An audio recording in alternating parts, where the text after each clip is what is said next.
the places his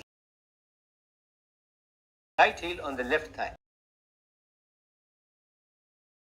Is the destroyer of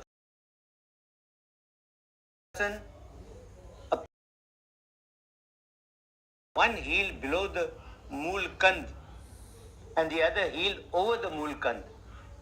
One should sit with the neck, the body and the head held erect. Now we come to Shakti Chal. The Shakti that is mentioned here is only the Kund.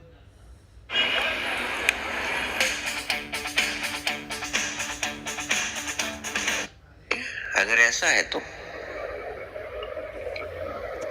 अगर मृत्यु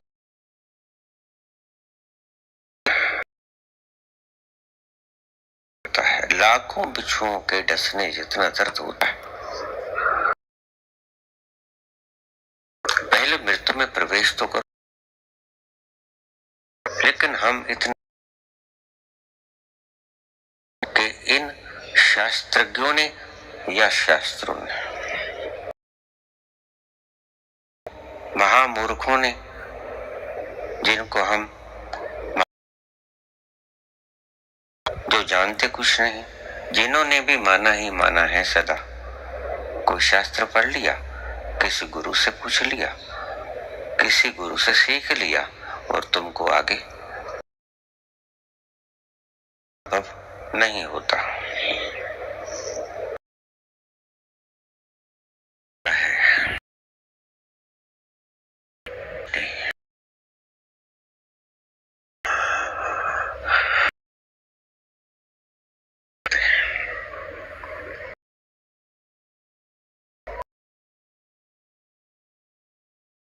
कृष्ण देख के बोलते हैं, किसी को पढ़ के नहीं बोलते।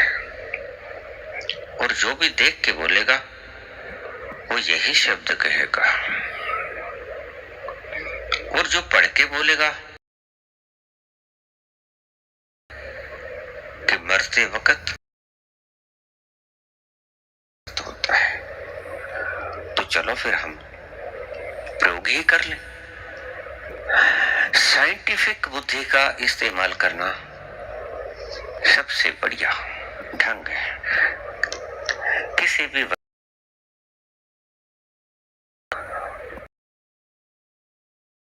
वैज्ञानिक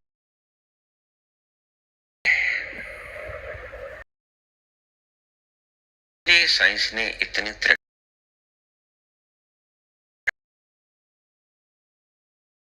बेईमानी के लिए कोई जगह नहीं।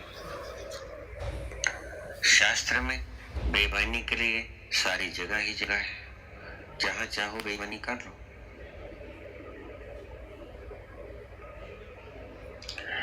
शास्त्र और राजनीति, इन दोनों में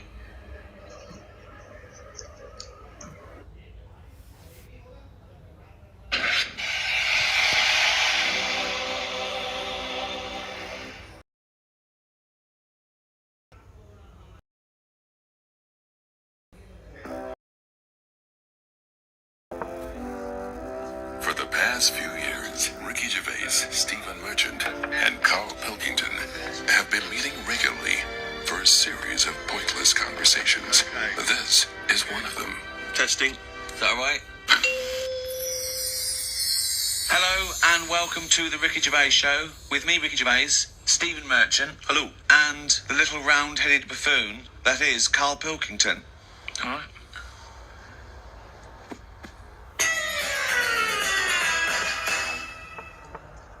We do, of course, Rick, every week get thousands of emails. Emily from New York has asked Carl this. Carl, if you were on a sinking ship, or you myself and Ricky, but you could only save one of us, I don't know why that's the case, but you can only save one of us. Yeah. Who would you save? Would it be Ricky or would it And we're trapped, and he knows that if he stays there to get both our legs out from under this thing, the girder? yeah, he dies. So he's got room. He's got time to save one. It's obviously me.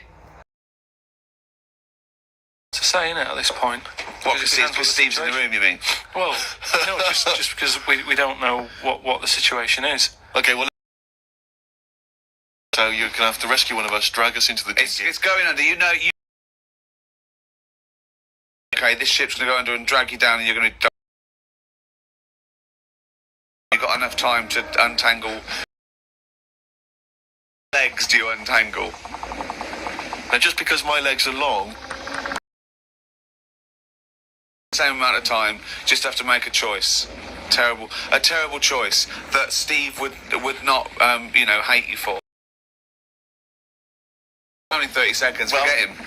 So bear in mind this, Carl, you are going to be stuck in a dinghy with Ricky Gervais, and who knows how long that's going to take. Think of all the head squeezing that's going to be going on, the comments, the wind-up. And do you honestly think that he's going to, if there's any provisions, that he's going to split them evenly with you? I mean, he's going to have drunk all the water, and it's only going to be about half an hour in. The food's going to be gone. Look at his gut. Look how much, of the food he's going to have to eat. You know how generous I am. I'm always sort of helping you out. There we go, Carl. I think he's put the nail in his own coffin there. You know how generous I am, Carl. Let's talk about that, Carl. Come on, think about that one. Yeah, I mean, have you forgot about that, Steve? What? the time when we went for a coffee and we had to have a bit of a heated debate about the 50p change. Yeah, you owed me 50p, and you decided you didn't want to give it to me because it was only 50p. And my point was, it's not a question of 50p, it's the fact that it's not your decision to decide not to give it to me. If I want to be generous, that's my decision. But you can't go, oh, it's only 50p, Steve. It's my decision who But you just given him a free keg of beer. Yeah. But that did not come to you. You didn't pay for the free keg of beer. It was a promotional thing that was sent to you. It's the same thing as the way I gave Suzanne my leaving present from my last job. A lot of people may not be aware of this if they haven't heard us talking about it before. Yes, but you had a gift from your work as you were leaving after however many years of service, which you then gave straight to your girlfriend without telling her that it had been received from people at work. Doesn't matter. She wanted a camera. It's the same thing as you. You wanted that lager that I got for free. It hasn't cost you anything. It doesn't matter where I got it from. So you now decide, because you've given me a free lager, that you can now say, oh, actually, I'm not, in the future, I'll just take your money, Steve, on a whim. Well, listen, stop arguing. You're rocking the dinghy. Carl, have some of my cheese. Imagine he would ever say that. Can you imagine him ever offering you any of his cheese? Are you going to save, Carl, mate? I don't want to say. Well, think about it, and I might do a sort of a for and against or something, and then so the conclusion is okay. All right. Well, I've been waiting for this for a week. It's a regular feature now. When we read from Carl's diary, Carl decided to keep a diary. He's gone through with it. I can see it there. It's massive. It's a huge desk diary that he has to carry around with him, and the pages are getting full up. You're really keeping to this. Right, this is extracts from Carl's diary. Did podcast and went for an Italian with Ricky and Steve. Italian place is good. We've been there a few times. I always have the same thing, spaghetti. What everyone else had. Last time we went there, Steve had little octopuses with pasta. You could see that they were octopuses. They hadn't been cut up or anything. My rule is that I only eat stuff that looks nice when it's alive. A cow, a chicken, some fish. An octopus is an odd-looking... It looks like it just shouldn't have been sat in the spaghetti. Yeah. Ricky... We've given a few of them that they won't be worth as... We'll eventually have one.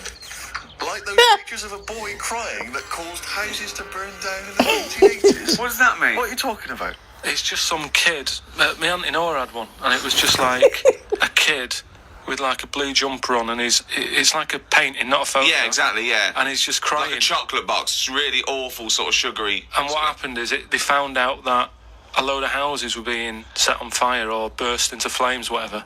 And the weird thing was... Oh, it's bollocks. Every house that burned down had that photo. Yeah, because every house had that picture in the fucking 70s and 80s. Idiot. It's like, we're linking it to sinks. Every house that's ever burned down had a sink.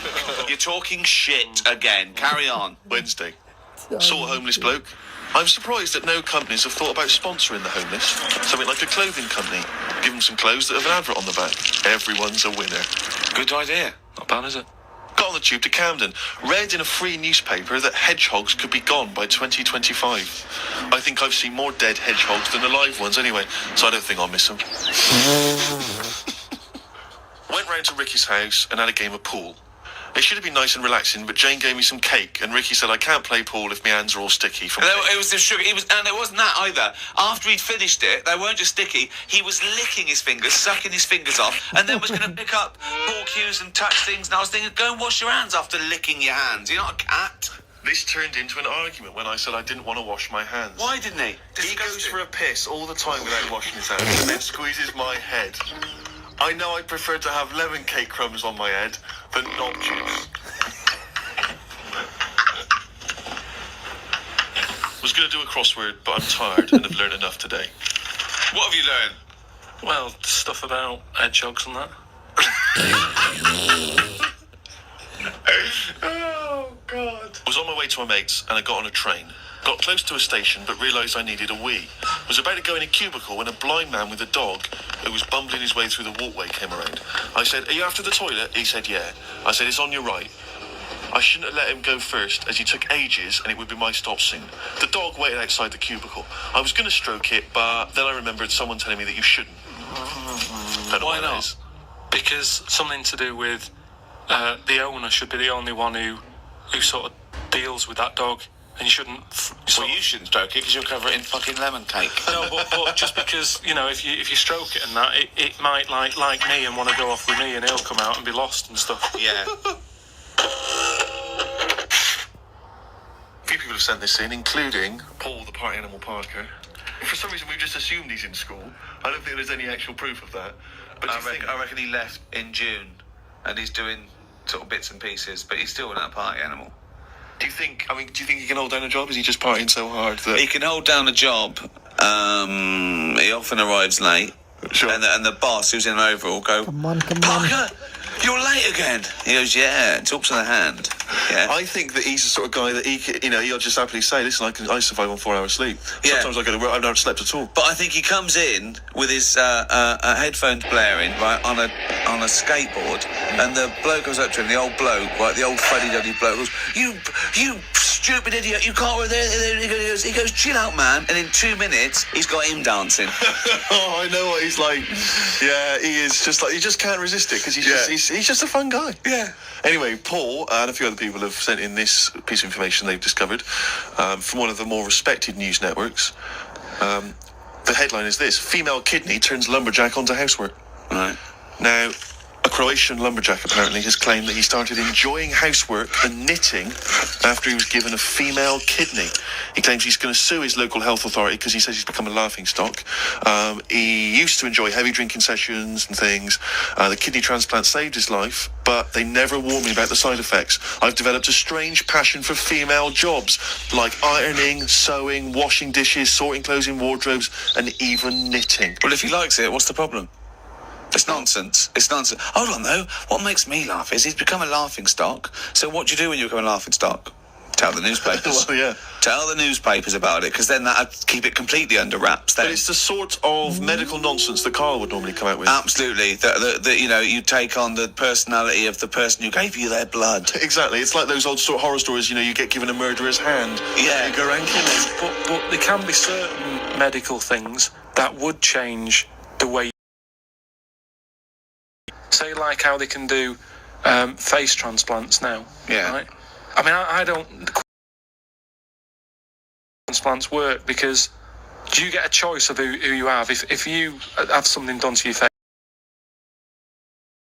and you need a face transplant... Well, if you totally changed your appearance, then you would eventually change because of how people reacted to you. Yeah, but if you gave yourself the head of an elephant, soon you wouldn't be yourself. Because I wouldn't have that. That's what I'm saying. If they had a catalogue and they said, "Here's some faces you can have, pick which one you want," yeah, would you be looked upon badly if you go, "Do you know what? I don't really like the look of any of them. Can I just wait for a better face?"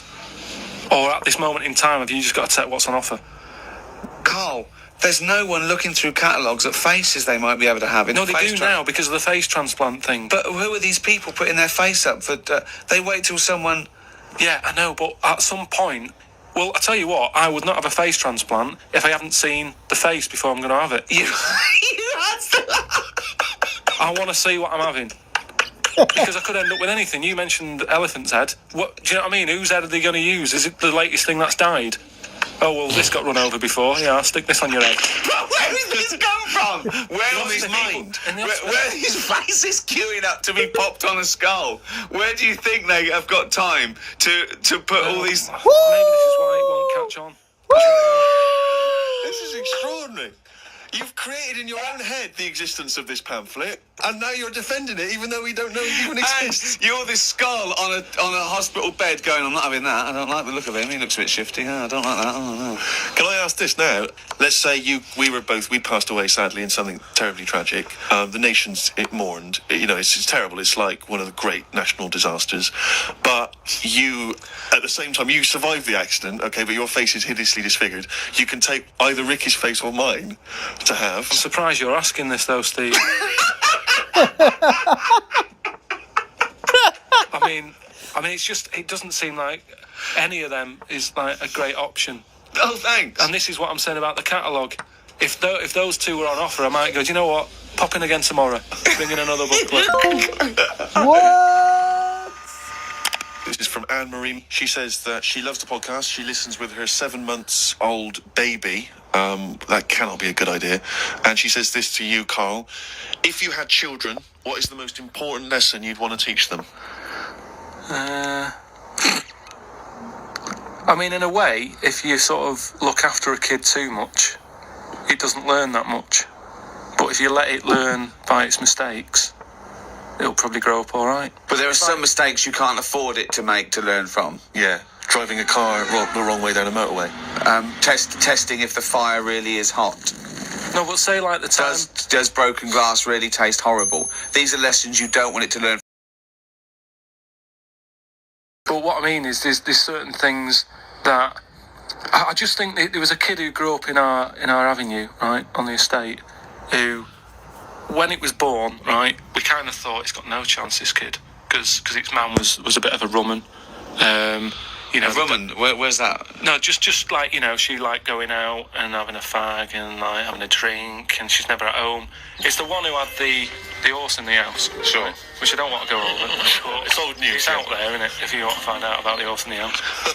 But she had a kid, and everyone was pretty surprised when they saw it, because it was a good-looking kid. She was surprised, because, like, you know, the man wasn't that good-looking, the dad was a bit rough. But it came out, and she was showing it around the avenue, going, look at this I've had.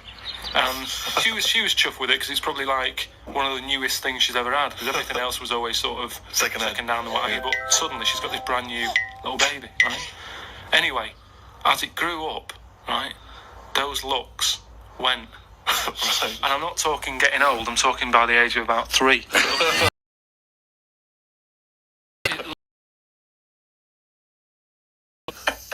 All that just life it was in, right? Yeah. So like it had like a patchy head. Its hair. It what? It had a patchy head. A patchy head. It's just sort of. It wasn't a North American Indian. What do you mean? Patchy head. Just his hair was patchy. He used to chase sort of cars and stuff. What do you mean? Just that's what he did for his. Sorry, did she let it get raised by? That. What is it that makes a person? Do you know what I mean? Now, I don't know what state he's in now, but maybe he learned all his mistakes by the age of 4. At least he's done it. I'm guessing he is. Yeah. Do you know what I mean? At least he can go, yeah, I've been there, done that, and you don't go back to it. And you can get away with doing dafter things when you're a kid, can't you? I nearly killed a man once, right? Oh, okay, right. Well, that time when I was in Wales and I was having a walk with my dad on the cliffs and that, I just picked up a big rock, right, chucked it off the edge, and as I chucked it off the edge, I noticed the fella was walking down below. Jeez. And I missed his head by, like, inches. Now, I've never chucked a rock off a bridge or, like, off a cliff or anything. And it only took one man to almost lose his life for you to learn that lesson. Yeah, but that's how you learn your lessons. Yeah. See, a lot of people would have said that maybe your dad should have said, hey, Carl, what are you doing? No, but he didn't know I was doing it. I didn't say I'm going to chuck this off here. I just picked it up and chucked it. And, like, as I let go of it, I noticed a fella was down there. You live and you learn. That's a little mantra. Right? You live and you learn. So the woman who's had the kid, sort of look after it, feed it, make sure it's got shoes and that, but let it roam about. That's great. There's the advice for you, Anne-Marie. I love that. Good luck. Just let your 7-month-old baby roam about. Carl, a lot of people are absolutely fascinated to find out how you met Suzanne, your girlfriend of how long? Ages. Yeah. And they can't comprehend how, well, I suppose that there's any woman out there. Well, there's someone Who for was- everyone, isn't there? Yeah, that's always my thing. And it's reassuring, I think. You know, we chatted about the face transplants and that. You know, there's a face for everyone. Philosophy, isn't it? Yeah. I mean, it's really unbelievable. No, there is someone for everyone, no matter what Yeah. condition you're in or whatever. Yeah. Because I read on the email, someone emailed in an old Chinese proverb. It's something about everything, no matter what it is, has got one talent. And that's the same way in a relationship, innit? That everyone, you know, there's always someone out there. And that. I like the Chinese. There's another Chinese proverb that I learned on an email. Go on. He who cuts the wood up warms himself twice. Yeah, that's good. That's good. Yeah. And then someone sent in that one about too many Chinese cooks spoil the broth. Why is well, that's I don't know who slipped the word Chinese in there, but I think there's too many cooks. Well, it was just all sort of Chinese proverbs and that. One of my favourite on the same subject is a camel is a horse designed by committee. What do you mean? Well, it's having a go at the camel, and it shouldn't, but it's just, it's just a metaphor. And if you wanted to design a horse and you had that vision, but you let 12 people in the room have their say, it wouldn't come out as you wanted it to do, and it wouldn't be as good. A vision is more perfect than committee, because everyone having their say, it becomes anodyne, it becomes compromised. Whereas the best things you can do is have an idea and have a vision and auteur that. Rick, can I just say now, I can tell from his look that he's thinking, which committee designed the camel? Well, I'd say, why would you request the ump bit? Because that's just going to get in the way, isn't it? I've always said that about a lot of animals. It's like we've doubled up on a lot of them. We've chatted about elephants and mammoths, one or the other. And that's the same with a camel. I'd have that up there as what they're doing. They were good years ago in the Jesus times and that. Don't need them now. You know what I mean? We've moved on. Well, not people who use camels to cross deserts. What other? Bedouin I'm communities. going to throw some animals at you, and you tell how you'd have improved them if you'd have been designing them. Okay? The octopus. So I can now go back. I can look at them and go, what are they doing? And where have they gone wrong? What's up with you? How could you improve it? Like the camel, you go lose the arm. I'd probably give it a bit more of a body. The arms. And give it some bones. Because I don't understand all this. Getting in a jar is good. When does it want to get in a jar? It says... Well, it only wants to get in a jar according to your stories. No, but there's something that says it can get in a jar because it hasn't got any bones. But I don't know why it want to do that in the first place. I can't even begin to answer that. Once again, you've claimed that you've read that they like to get in jars. I mean, how do they know that octopus like to get in jars? Oh, God, you can improve on an octopus. Millions and millions of years of evolution, making it perfect for its surroundings. Okay, another animal for you then, Carl. Giraffe? To the world, what are they doing? Well, it's not about what they add to the world. Things are here for a reason. A lot. That's it. Like, what are they doing? There's a lot of cheating, is that what you're saying? What To the they're world. saying. Doubling up. You get it down to like 8 animals that represented all of it. So who would get in your... If I was Noah, I would have gone like, hang on a minute, I've just seen something that looks a bit like this. Let it drown. And have a clear out. But he didn't. He was messing about saving everything. Yeah, but if he's been given that job, for me, he's sort of manager of that job. as well. You believe Noah happened as well, and he built a boat big enough to catch 2 of every species. You actually believe.